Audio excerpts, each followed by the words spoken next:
Hi yo-yo viewers, subscribe చేసేటప్పుడు అక్కడ ఉండే గంట సింబల్ ను ప్రెస్ చేయడం మర్చిపోవద్దు. అప్పుడే మీకు ఎనీ టైం అప్డేట్స్ నోటిఫికేషన్స్ వచ్చేస్తాయి. గుర్తుందిగా గంట సింబల్, అదేనండి బెల్.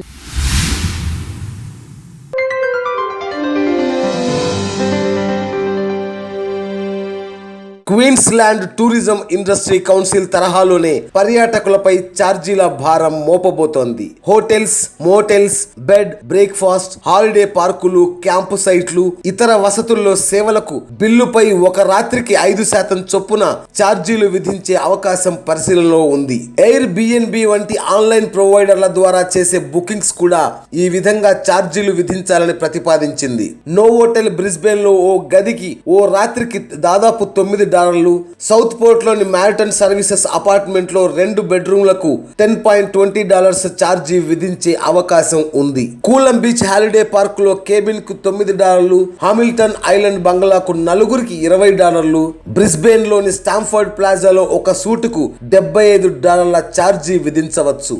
ఈ ఛార్జీల విధింపుపై టూరిజం ఆపరేటర్లతో కౌన్సిల్ చర్చలు జరుపుతోంది. అయితే టూరిజం విట్ సండేస్ ఈ ఆలోచనను విమర్శించింది. అనేక ఇతర మార్గాలు ఉండగా ఈ విధంగా ఛార్జీలను వడ్డించాలనుకోవడం సహేతుకం కాదని Whitsundays chief executive Craig Turner తెలిపారు.